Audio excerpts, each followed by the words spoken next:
사도 요한은요, 자신이 요한복음을 기록한 목적을 이렇게 기록을 하고 있습니다. 요한복음 20장 31절 말씀 우리 함께 보겠습니다. 시작. 오직 이것을 기록함은 너희로 예수께서 하나님의 아들 그리스도이심을 믿게 하려 하며 또 너희로 믿고 그 이름을 힘입어 생명을 얻게 하려 함이니라. 아멘. 요한 사도는 여기서 두 가지를 이야기하고 있어요. 하나는 독자들이 예수께서 하나님의 아들 그리스도이심을 믿게 하기 위함이다. 자, 그리고 또 다른 하나는 믿고 그 이름을 힘입어 생명을 얻게 하기 위함이다 라고 말이죠. 자, 그렇다면 우리가 생명을 얻기 위해서는 뭘 해야 된다라고 이야기합니까? 예수 그리스도를 믿고 그리고 그 이름을 힘입어야 한다는 거예요. 자, 이것을 이제 이미 예수 그리스도를 믿고 구원받은 사람들에게는 이거를 이렇게 표현할 수가 있어요. 자, 성도가 이 땅에서 사는 동안 이미 임한 하나님의 나라, 이미 그 구원의 자유함을 누리며 살기 위해서는, 다시 말해서 하늘의 생명을 누리며 살기 위해서는 예수 그리스도를 믿는 믿음의 삶, 그리고 그 이름의 능력을 힘입는 삶을 살아야 한다라는 것이죠. 자, 여기서 이제 이렇게 여러분들에게 질문을 해볼 수가 있어요. 여러분은 예수 그리스도를 믿는 믿음의 삶을 살고 계십니까? 아마 이 질문에는요, 이렇게들 대답하실 것 같아요. 제가 뭐 정말 대단하게 믿음의 삶을 살진 않지만 그래도 나름 저는 최선을 다해서 믿음의 삶을 살고 있어요 라고 말이죠. 그죠? 믿음의 삶을 산다는 것에 대해서는 그래도 이렇게 예라고 대답을 하신다는 거죠. 자, 그런데 이 두 번째 질문, 그렇다면 그 이름의 능력, 예수의 이름의 능력을 힘입고 있습니까? 예수 이름의 능력을 경험하고 계십니까? 라는 질문에 대해서는 많은 분들이 예라고 대답하지 못하십니다. 예수님의 시선과 나의 시선이 다르기 때문에, 예수님의 시선과 나의 시선이 다르기 때문에 우리는 그 예수의 이름에 담겨져 있는 그 능력을 경험하는 삶을 살아가지 못한다라고 하는 것이죠. 자, 그러면 오늘은 우리가 도대체 예수님의 시선과 나의 시선이 다르다는 게 어떤 의미냐, 이걸 우리가 좀 본문을 통해서 살펴보고요, 이 예수님의 시선과 나의 시선을 갖게 하기 위해서 오늘의 나는 무엇을 바라보아야 하고 또 어떤 삶을 살아가야 할 것인가, 이러한 부분들을 우리가 함께 좀 생각해보는 그러한 시간을 가져보려고 합니다. 자, 그렇다면 우리가 먼저 살펴봐야 될 것이 오늘 본문에 등장하는 군중들의 시선과 이 사람들이 행동하고 있는 행위에 담겨져 있는 의미예요. 자, 지난주에 우리가 살펴본 내용 중에 어떤 내용이 있었냐면, 6월절을 맞이해서 우리가 이제 설을 맞이해서 막 근데 좀 일찍 도착한 분들이 계셨겠죠? 그러니까 많은 사람들이 그 일찍 도착해서 뭘 하느냐 하다가 그 소문으로만 듣던 예수님, 그리고 얼마 전에 그 죽었다가 다시 살아났다라고 하는 그 나사로, 이 두 분을 보기 위해서 이제 베다니를 방문했다라는 이야기들을 우리가 나눴죠. 그럼 한번 우리 그러면 이런 생각을 한번 해볼까요? 그럼 도대체 그 6월절에 이 유대인들은 얼마만큼의 숫자가 예루살렘으로 모여들었을까? 여러분, 얼마만큼의 숫자가 예루살렘에 모였을까요? 어느 정도라고 생각하세요? 예수님과 동시대에 살았던 역사가 중에 요세푸스라고 하는 학자가 있습니다. 이분은 유대인이었고요, 크리스천은 아니었어요. 근데 이제 이분이 그 기록한 역사책의 한 그 편에 보면 당시 6월절에 예루살렘에 모였던 사람의 수를 기록한 내용이 있습니다. 얼마라고 기록하고 있냐면 약 270만 명. 숫자일 수도 있어요. 그렇지만 이 수치가 의미하는 것은 뭐냐면, 당시에 흩어져서 살아가고 있던 거의 모든 유대인들, 대부분의 유대인들은 6월절에는 모두가 다 예루살렘에 모였다, 이런 의미라고 볼 수 있습니다. 한국에서 어떤 민감하거나 좀 중요한 이슈들에 대해서는 이제 우리가 촛불 집회라는 것을 자주 하지 않습니까? 뭐 광화문이든 뭐 서초든 아니면은 뭐 시청이든, 여러분 이렇게 촛불 집회를 할 때 대략 인원들이 몇 명 정도 모인다라고 집계가 돼서 뉴스에 나오죠? 뭐 적게는 몇천 명, 그죠? 뭐 많게는 뭐 몇만 명, 뭐 이런 얘기들이 나옵니다. 그러면 그런 수치들과 함께 그 화면에 잡혀 있는 그 군중들의 수를 보면 어마어마하지 않습니까? 여러분, 그 사람들이 일시에 똑같은 구호를 외친다라고 생각해 보세요. 어떨까요? 한번 이런 부분들을 생각을 해보시고, 자, 예수님께서 이제 베다니에서 예루살렘으로 들어가고 계셔요. 자, 사람들이 예수님이 온다는 것을 알았습니다. 예루살렘 성문 어귀에 몰려들었어요. 수많은 사람들, 또 그 예루살렘 성문에 모여 있었던 그 수많은 사람들, 그러면서 이 사람들이 종려나무 가지를 흔들면서 예수님을 향해서 일제히 외치는 거죠. 호산나, 찬송하리로다. 주의 이름으로 오시는 이 곧 이스라엘의 왕이시여라고 말이죠. 여러분, 이 우렁찬 환호 소리 어땠을까요? 자, 그런데 여기서 우리가 살펴보려고 하는 것은 그때 그 분위기가 어땠을까? 이거를 지금 우리가 살펴보려고 하는 것이 아니라, 이 사람들은 왜 그 말을 외쳤고 이 사람들은 왜 그런 행동을 했을까라는 부분이에요. 여러분, 이들이 종려나무 가지를 흔들었다라고 성경은 기록하고 있는데, 원래 이 종려나무 가지를 흔드는 것은 유월절에 하는 게 아니었습니다. 이거 언제 하는 것이냐면 이 초막절에 행했던 관습이에요. 그런데 이들이 지금 유월절에 예수님을 향해서 종려나무 가지를 흔들어요. 이게 이제 우리가 풀어가야 될 숙제라고 할 수 있습니다. 좀 더 볼게요. 자, 호산나라는 단어, 너무나 친숙하고 잘 아시는 단어죠. 우리가 찬양할 때, 예배 찬양할 때도 호산나라는 말을 많이 씁니다. 근데 이 호산나라는 단어의 의미가 뭐냐면 지금 구원을 주십시오라고 하는 의미예요. 그러니까 그 말을 히브리어로 표현한 것, 이게 이제 호산나라고 할 수 있죠. 자, 이 호산나라는 말은 시편 118편에 나오는 말입니다. 시편 118편은 초막절에 성전 성가대가 매일 아침마다 부르는 일종의 초막절을 위한 시, 찬양이라고 보시면 돼요. 그러니까 지금 이 초막절에 부르는 찬양을 언제 지금 하고 있어요? 6월절에 하고 있어요. 그러니까 때에 맞지 않는 외침이라는 거예요, 이 호산나라는 말이. 자, 그렇지만 뭐 이런 여러 가지 내용들이 중요한 게 아니라, 여기서 여러분들이 기억하셔야 될 건 이겁니다. 지금 구원을 주소서. 이 부분을 기억해 두십시오. 지금 구원을 주소서. 이름으로 오시는 이여. 이 표현이에요. 자, 이것도 시편 118편에 있는 표현입니다. 이 표현은 예루살렘을 향해서 올라오는 이 순례자들, 이 순례자들을 축복하는 표현이었어요. 그러니까 지금 예수님이 어디를 향해 올라오고 계시죠? 베다니에서 예루살렘을 향해 올라오고 계시죠. 예수님이 예루살렘 출신이신가요? 아니죠. 지금 전국을 지금 순회하시다가 이제 지금 예루살렘으로 올라오고 있어요. 군중들이 볼 때, 야, 이 예수님이라는 분은 순례자시구나. 그래서 이 성경에 있는 한 표현을 갖다가 예수님에게 딱 드리고 있는 것입니다. 그러니까 나름 예루살렘의 입성, 예수님의 예루살렘 입성을 이 군중들은 성경적으로 바라보았던 거예요. 자, 그러면 이 시편 118편에 기록된 호산나로 오시는 이여를 외치는 유대인들은 이 주의 이름으로 오시는 이가 누구다라고 표현을 하고 있느냐면 이스라엘의 왕이시여. 이건 이들의 해석이에요. 그러니까 조금 전까지는 시편 118편에 있는 하나님의 말씀을 예수님께 드리면서 자기들이 이것을 해석을 하는데, 뭐라고 해석하냐 하면 이스라엘의 왕이라고 해석을 하고 있는 거예요. 성경적이죠. 자, 그렇다면 이 군중들은 예수님을 누구로 생각하고 있느냐? 이스라엘의 왕이라고 생각하고 있는 거예요. 그래서 여기서는 이스라엘의 왕을 기억하십시오. 자, 두 가지를 우리가 기억했죠. 첫 번째는 뭐죠? 지금 우리를 구원하소서. 자, 두 번째 기억하신 거, 이스라엘의 왕이시오. 이 두 가지입니다. 자, 다시 종려나무 가지로 가볼게요.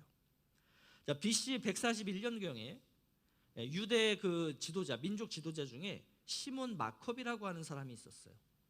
우리로 따지면 과거 독립운동, 독립전쟁을 주도했던 그 독립군의 대장이라고 보시면 돼요.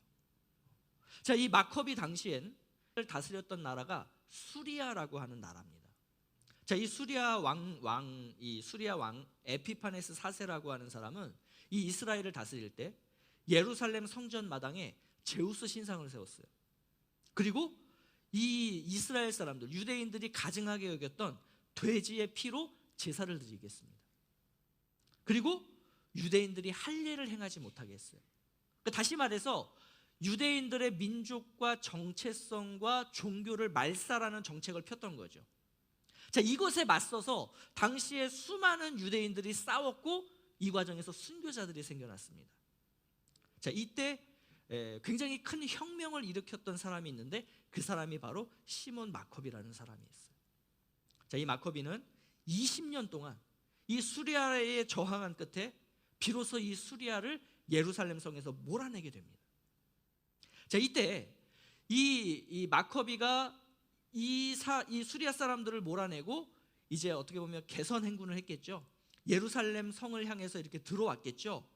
이때 당당하게 들어오는 마커비와 그의 사람들을 맞이했던 것입니다. 자, 이 이후로부터 종려나무 가지를 흔든다는 것은 그 초막절에 행해졌던 어떤 그 절기적인 의미에 국한된 것이 아니라 이렇게 민족의 해방자인 메시아가 마침내 역사 무대에 등장했다라는 것을 알리는 일종의 민족주의적인 열망의 표현이었다는 거예요. 자, 그러면 우리가 기억했던 두 가지 여전히 기억하십니까? 지금 우리를 구원하소서, 이스라엘의 왕이시여. 이 두 가지를 이 종려나무 가지를 흔드는 의미와 연관을 시켜 보십시오. 어떤 의미가 될까요? 예수여, 당신은 이스라엘이라는 민족적 왕이라는 것을 우리는 믿습니다. 그러니 지금 우리를 이 로마의 압제로부터 구원해 주십시오. 예전에 그 마커비가 칼과 무력으로 수리아를 이제는 당신이 이 로마를 우리로부터 몰아내 주십시오. 이런 의미였던 거예요. 자, 그러면 이 군중들은 왜 예수님이 자신들을 구원해 줄 수 있는 민족적 왕이다라고 이렇게 확신 믿었을까요? 그게 바로 17절 18절에 기록되어 있는 의미입니다. 함께 읽어보겠습니다. 시작. 나사로를 무덤에서 불러내어 죽은 자 가운데서 살리실 때에 함께 있던 무리가 증언한지라. 이에 무리가 예수를 맞음은 이 표적 행하심을 들었음이로라. 자, 나사로를 살리신 표적으로 인해 생겨난 행위다, 이렇게 지금 이야기하고 있죠. 정리해보자면 예수님을 따르던 큰 무리의 군중들은 예수님이 민족적 이스라엘의 왕이 되어서 그 놀라운 기적의 힘, 그 예수님이 가지신 그 놀라운 기적의 그 힘을 가지고 자신들을 로마의 압제로부터 구원해 줄 것을 바라며 예수님을 향했던 거예요. 예수님을 찬양했던 거예요. 예수님을 호산나라고 외쳤던 거예요. 그럼 이 시선에서 나온 저들의 행동이 바로 이 열렬한 나뭇가지를 흔드는, 이 종려나뭇가지를 흔드는 그런 반응이었다는 것입니다. 자, 그러면 여기서 우리가 한번 생각해 보죠. 여러분, 이걸 믿음의 행위라고 볼 수 있을까요, 없을까요? 시편 118편 성경의 말씀을 가지고 예수님을 봤잖아요. 예수님을 향해서 이스라엘의 왕이시여 외쳤잖아요. 예수님을 향해서 호산나라고 찬양했잖아요. 예배잖아요. 찬양이잖아요. 찬송이잖아요. 근데 이들의 예배, 이들의 찬송이 믿음에서 비롯된 예배와 믿음에서 비롯된 찬송이냐는 거예요. 여러분, 우리는 종종 믿음의 행위와 그렇지 않은 행위를 혼동해요. 예수라는 말이 들어가 있고 성경이 있고 찬양이나 예배의 행위가 있다면 그걸 믿음이라고 우리는 보는 거예요. 그런데 많은 경우 종려나무 가지를 흔들며 호산나를 외치는 이 군중들과 별 차이가 없는 행위를 줘서는 안 된다는 거예요. 우리가 예수를 믿었어요. 나름의 믿음의 삶을 살고 있다라고 내가 예라고 대답을 해요. 그런데 왜 이름의 능력을 경험하지 못하느냐고요. 뭔가 잘못되어 있죠. 예수의 이름을 믿는다면 우리는 예수의 이름의 능력에 담겨져 있는 그 삶을 살 수 있어야 돼요. 근데 왜 전자는 되면서 후자는 안 되고 있냐고요. 뭔가 잘못되어 있다는 거예요. 우리는 내가 드리는 예배, 내가 보는 어떤 성경을 읽거나 기도를 하거나 찬송을 하거나 예배를 드리거나 이런 나의 믿음의 행위들이 우리는 믿음의 삶이라고 생각을 한다는 거예요. 그러면 내 삶에서 예수의 이름의 능력이 경험되어지는 삶이 사라져야 된다는 거죠. 왜 여기는 없고 여기는 있다라고 이야기가 되냐는 겁니다. 그 이유가 뭐라고요? 예수님의 시선과 나의 시선이 같지 않기 때문에, 다르기 때문이라는 거예요. 자, 그러면 이 군중들의 시선은 뭔가 예수님을 향해 있는 것 같지만 예수님의 시선과는 다르다라는 게 드러났죠. 예수님의 시선은 어디를 향하고 있느냐는 거예요. 자, 구름대처럼 모인 군중들이 예수님을 향해, 그러니까 나를 향해, 자신을 향해 호산나라고 외치면서 우리의 왕이 되어달라고 하는 거예요. 여러분, 선거운동을 한 적이 전혀 없어요. 어느 당에도 속해 있지 않은 무소속 후보예요. 그런데 온 국민이 그 무소속 후보, 보잘것없는 그 무소속 후보를 향해서 외치는 거예요. 우리나라의 대통령이 되어달라고, 우리의 왕이 되어달라고. 여러분이라면 어떻게 하시겠습니까? 내가 무소속 후보로서 이번에 선거에 나갔어요. 그랬더니 국회의원 정도가 아니라 다음에 대선에 나와달라는 거예요. 우리나라에서 대통령감은 당신밖에 없다는 거예요. 어떻게 하시겠어요? 저라면 그럴 것 같아요. 제가 진짜 부족한 사람이지만 여러분들이 이렇게까지 하신다면 제가 어떻게 하겠어요? 부족하지만 제가 여러분의 손과 발이 되어서 정말 이 한 몸, 이 인생 불살라 보겠습니다. 그러니 저를 많이 도와주십시오. 겉으로는 겸손한 척, 그렇지만 속으로는 어때요? 그래, 이거지. 근데 주님은 어떻게 하셨을까요?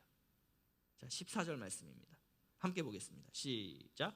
예수는 한 어린 나귀를 보고 다시. 여러분, 지금 이 군중들의 환호에 어울리는 예수님이 탈 것은 뭘까요? 뭐 벤츠 정도는 아니어도 뭘 타셔야 되겠어요? 그 마커비가 탔었던 그 전쟁용 말, 막 기름기 좔좔좔 흐르고 어떤 말과 부딪혀도 전혀 흔들릴 것 같지 않은 그런 명말을 타셨어야 되잖아요. 근데 예수님은 마치 그 군중들의 엄청난 환호 소리, 뭐 몇만 명이 될지, 뭐 몇십만 명이 될지, 진짜 270만 명이 될지 모르지만 그 엄청난 군중들이 외치는 그 소리를 마치 음소거 해버리듯이 그 소리를 싹 다 지우시고 어떻게 하세요? 태연하게 한 어린 나귀를 찾으시고 그 어린 나귀를, 예수님의 이 행동이 스가랴서 9장 9절을 성취하시기 위한 것이다, 이렇게 설명을 하고 있습니다. 자, 그러면 우리가 스가랴서 9장 9절을 봐야 되겠죠. 함께 보겠습니다. 시작. 시온에 따라 크게 기뻐할지어다. 예루살렘에 따라 즐거이 부를지어다. 보라, 내 왕이 내게 임하시나니 그는 공의로우시며 구원을 베푸시며 겸손하여서 나귀를 타시나니 나귀의 작은 것 곧 나귀 새끼니라. 여러분, 이 구절을 한번 잘 보십시오. 지금 이 군중들은 이 스가랴서 9장 9절이 예언하고 있는 것처럼 행동하고 있어요. 시온에 따라 크게 기뻐할지어다. 예루살렘에 따라 즐거이 부를지어다. 그래서 뭐 하고 있어요? 호산나, 주의 이름으로 오시는 이여, 이스라엘의 왕이시여, 찬송하고 있다고요. 성경적인 것 같죠? 근데 그 뒤에 나오는 내용이 뭐예요? 이들은 무력으로, 칼로 로마를 몰아낼 민족적 왕, 그리고 그러한 왕이 가져다 줄 이 땅에서의 구원, 이 땅에서의 화려한 삶을 새끼니라.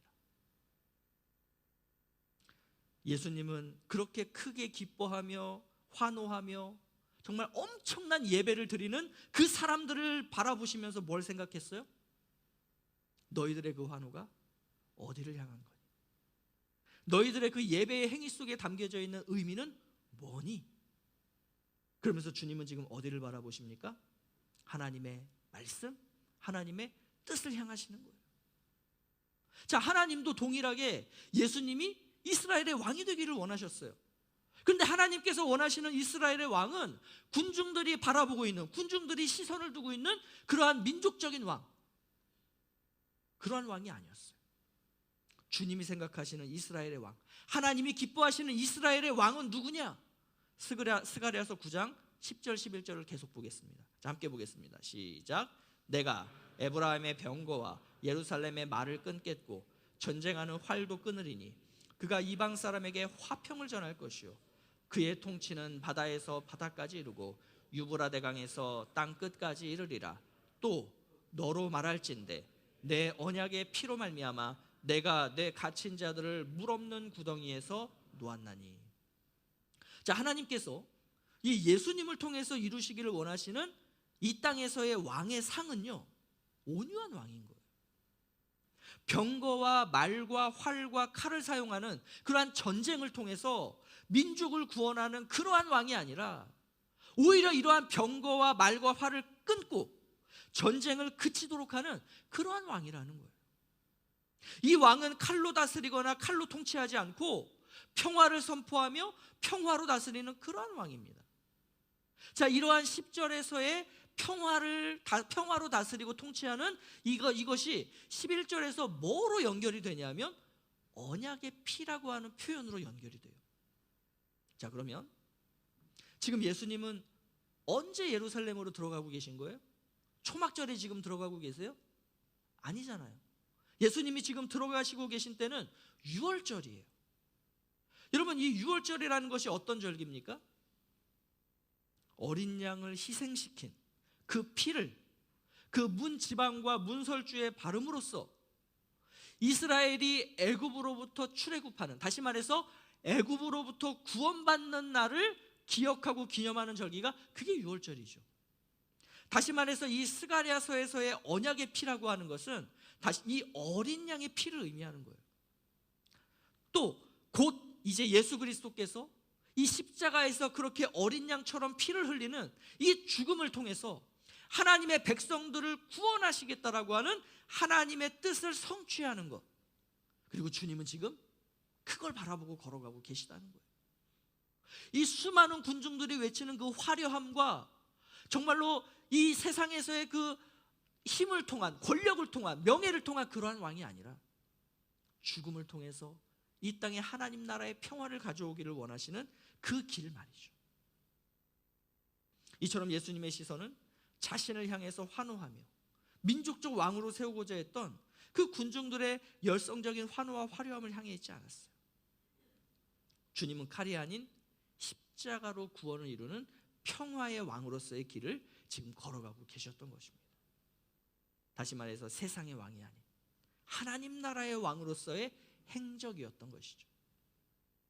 반면에 사람들의 시선은 죽은 자도 살려내는 그 엄청난 기적과 그 권능으로 우리 민족 이스라엘을 구원해 줄 세상의 왕으로 예수님을 바라보았다는 거예요.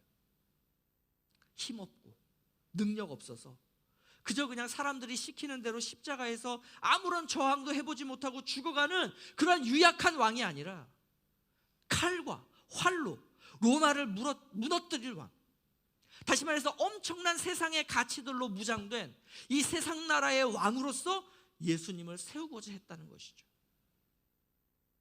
그런데 그들의 행동이 어땠어요? 겉으로 보면 예수님을 따르는 믿음의 행동처럼 보였고, 예수님을 찬양하고 예배하는 행동처럼 보였고, 예수님을 진짜 왕으로 인정하는 행동처럼 보였죠. 행동, 겉모습은 그럴듯하지만 그 행동에 담겨져 있는 그 속셈은 주님과는 달라도 너무나 달랐던 사람들, 이 사람들이 바로 호산나를 외치며 예수님을 찬양하고 있었던, 예배하고 있었던 군중들이라는 것입니다. 여러분, 그렇다면 우리의 시선은 어디를 향하고 있습니까? 우리는 지금 예수님의 어떤 행적을 따라가려고 하고 있습니까? 우리가 세상 속에서 살아갈 때나 우리가 교회 안에서 어떤 일들을 생각하고 처리할 때 무엇을 바라보고 어떤 방법으로 그 목적들을 이루려고 하고 있느냐는 거예요. 십자가의 방법이에요? 아니면 이 로마와 같은 강대국이 지금처럼 그렇게 해왔던 것처럼 힘과 무기, 돈과 권력, 명예와 인기라고 하는 이 세상의 가치들을 얻어서 그걸 가지고 내가 주님의 영광을 이뤄보겠다라고 하는 그러한 헛된 생각을 품고 있지는 않느냐는 것입니다. 16절에 보면 당시 예수 그리스도를 그 지근거리에서 따랐던 제자들도요, 그러한 예수님의 시선, 예수님의 행적을 언제 깨달았다라고 말씀하고 있냐면 예수께서 영광을 얻으신 후에. 다시 말해서 예수님께서 십자가에서 죽으셨어요, 부활하셨어요, 그리고 승천하신 후에야 그때 예수님이 어린 나귀를 타셨던 이유, 사람들이 그렇게 호산나라고 외쳤던 이유가 그런 거였구나를 그때 가서 알았다는 거예요. 자, 이렇게 깨달은 사람들, 그들 중에서 한 사람이었던 베드로가 당시 현장에 있어봤던 증인으로서 지금 예수를 믿고 따르는 지금 이 사람들을 향해 뭐라고 말하고 있는지를 한번 보죠. 자, 베드로전서 2장 9절부터 11절 말씀, 자, 함께 보겠습니다. 시작. 그러나 너희는 택하신 족속이요 왕같은 제사장들이요 거룩한 나라요 그의 소유가 된 백성이니 이는 너희를 어두운 데서 불러내어 그의 기이한 빛에 들어가게 하시니에 아름다운 덕을 선포하게 하려 하심이라. 너희가 전에는 백성이 아니더니 이제는 하나님의 백성이요 전에는 긍휼을 얻지 못하였더니 이제는 긍휼을 얻은 자니라. 사랑하는 자들아, 거류민과 나그네 같은 너희를 권하노니 영혼을 거슬러 싸우는 육체의 정욕을 제어하라. 자, 우리는 그러니까 예수 그리스도를 믿고 이 땅에서 하나님을 예배하며 또 예수 그리스도의 복음을 전하는 삶을 살아가는 사람들을 가리켜서 하나님 나라의 왕 같은 제사장들이라고 표현하고 있어요. 자, 이들은 칼이 아닌 십자가를 통해서 긍휼을 얻은 자들이다, 이렇게 이야기를 하고 있습니다. 그런데 우리는 여전히 이 세상에서 살아가다 보니 뭐가 되길 원하느냐? 예수님과 같은 그런 왕 말고 그냥 세상의 왕들이 되기를 원하는 거예요. 칼과 무기, 돈과 권력으로서 이 왕, 이 세상에 군림하고 이 세상 사람들 앞에 서기를 원한다는 거예요. 그런데 그 당시에 산 증인이었던 베드로는 뭐라 그러느냐? 그러한 육체의 정욕을 제어하라는 겁니다. 칼이 아닌 십자가로 세상을 바라보라는 거예요. 강함이 아닌 약함으로, 전쟁이 아닌 평화로 문제들을 해결해 나가라는 것입니다. 그런 자들을 가리켜서 뭐라고 표현해요?